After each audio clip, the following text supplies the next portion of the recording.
دا بت پرستی شروع شوی د کم وخت نه ده او دا شرک دنیا ته راغلی د کم وخت نه دی او شرک وای ستا شرک ستا وای او دا دنیا ته راغلی د کم وخت نه دی نو ګوره الله سره په ذات کې الله سره په صفاتو کې او په خاص کارونو کې او په عبادت کې څوک شریکول دی ته ویل کېږي شرک الله سره په ذات کې هم څوک شریک نشتا که الله سره په ذات کې څوک شریک ګڼي نو دا شرک دی د الله خشته صفات دي پاغه صفاتو کې الله سره څوک شریک نشتا کاغه صفاتو کې وسره څوک شریک کینو دا شرک دی په افعالو کې الله چې کم کارونه کوي نو دا زوت نشو کوله نو پاغه خاص افعالو کې ک الله سره څوک شریک کینو دا شرک دی یا په عبادت کې الله سره څوک شریک نو دا شرک دی ته شرک وای اوس دا شرک دی دنیا تر کم وخت نه راغی نو تر کومه پورې چې حضرت آدم علیه السلام موجودو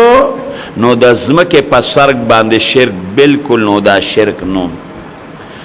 دا د نوح علیه السلام د پیدایش نه مخکې سموده دا شرک پیدا شوی دی د نوح علیه السلام د زمانه نه مخکې یو 15 کسانو دا ډیر زیات نیکان تیر شوی دی قرآن حکیم کې د هغې 15 کسانو نمونه په قرآن کې د هغې نمونه قرآن ذکر کړی دی ود شو سواع شو یعوش شو یعوق شو او نصر ود سواع یعوس یعوق او نصر دا یو 15 کسانو دا ډیر زیات نیکانو د الله عبادت پیکو او هر نیک سړی سره د انسان محبت او عقیدتی د خلق ور سره مینا و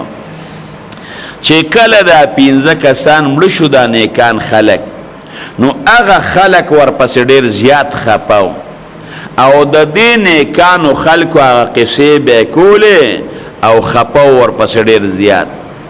شیطان ورله په انساني شکل کې راغی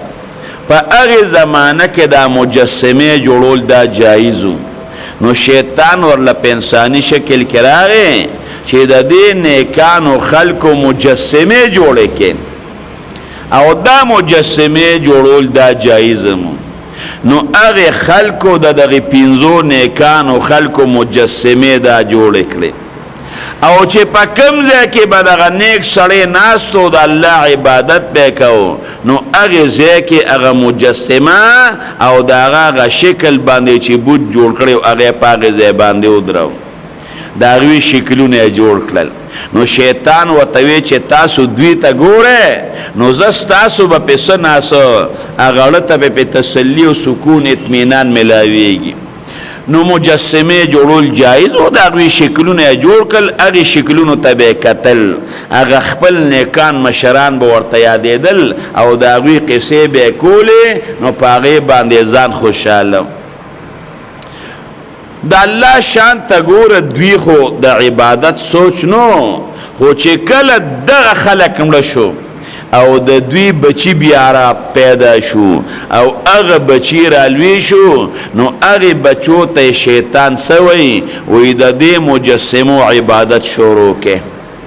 دا خو نیکان خلق تیر شوی دی او دا د هغوی شکلونه دي نو چې تاسو د دوی عبادت کوئ نو هغه نیکان خلق بر درنه خوشحاله نو الله ته به بیا ستاسو سپارښونه کوي دا داسې دا خلق هم داسې کم عقل نه دی کله یو کافر نم تپوسو کې چې یاره ستا رب او څوک دی خالق دی څوک دی کافر به موي چې الله کله کافر نم تپوسو کې چې ځمکه او اسمان چا پیدا کړی دی کافر به موي چې الله دا دوی د دغه مجسمو عبادت ولیکو قرآن فرمایي ما نعبدهم الا ليقربونا الى الله زلفا دا به منګ الله ته نږدې کوي زمونږ سپارش به کوي سپارش کول د چا کار دی سپارش کول د نیکانو پیغمبرانو کار دی خو د الله د اذن نه بغیر څوک سپارش نشي کولی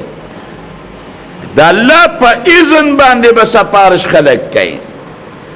او جنت ته بوتلل او دننه کول دا د الله کار دی. دا به د نیک سړي له الله یو اعزاز ورکړي چې سپارش ته وکړه او زه به ستا سپارش قبول کم، جنت ته به داخل کم. نه انبیا به سپارش کوي، شهدا به سپارش کوي، صالحین به سپارش کوي، خو باذن الله د الله په اذن باندې به کوي.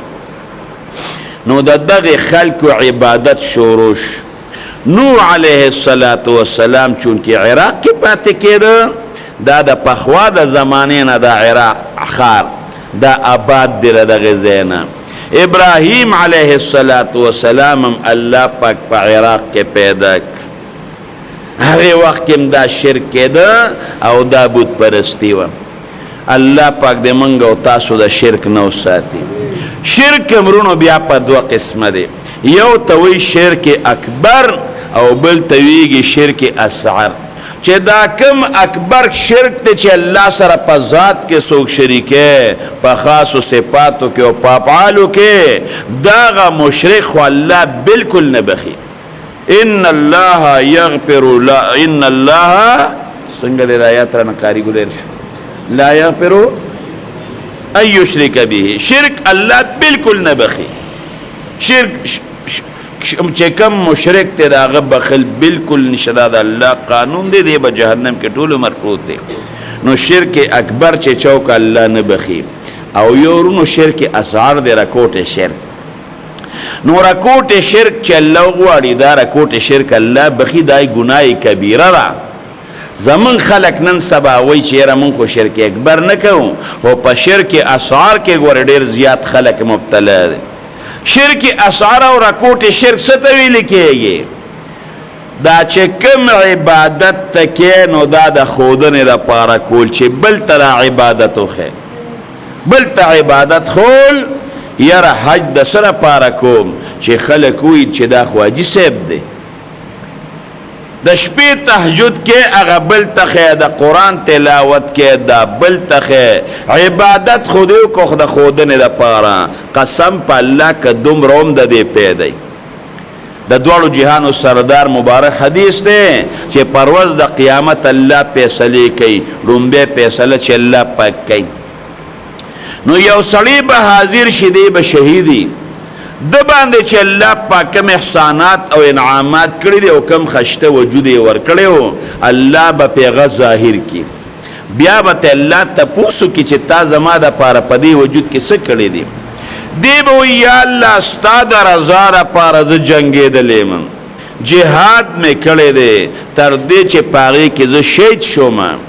رب العالمین به ورته وایي چې بالکل جهاد خو دې کړی دی، جنګېدلی،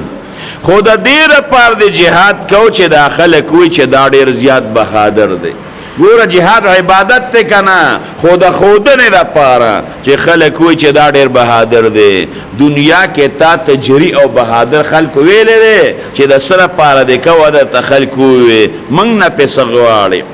فرشتې به پکې زنځیرونه واچوي، پر مخې به دا شهید جهنم ته وغورځئ. بیا به یو عالم د قرآن حافظ دا به را مخکې شي، د باندې چې الله پاک کوم نعمتونه کړي دي هغه به پې ظاهر کړي. تا په دې کې ما له څه کړي دي؟ دی به وایي یا الله علم مې زده کړ، بل ته مې دا علم هو قرآن مې زده کړ، د قرآن تلاوت مې وکړ. الله به ورته وایي تا خو د دې دپاره کړي چې خلک وایي چې دا خو ډېر لوی مولا دی، ډېر لوی عالم دی او ډېر لوی قاري دی، د دې دپاره دی کول. ګوره علم زده کول بل ته کول عبادت دی، د قرآن تلاوت کول عبادت دی، خو نیت غلط شو د ښودنې دپاره چې خلک وایي چې دا قاري دی. په دنیا کې دلته خلکو قاري وي که نه، د هغې دپاره دی کول عالم درته په دنیا کې خلکو ووایي موږ نه پې څه غواړې.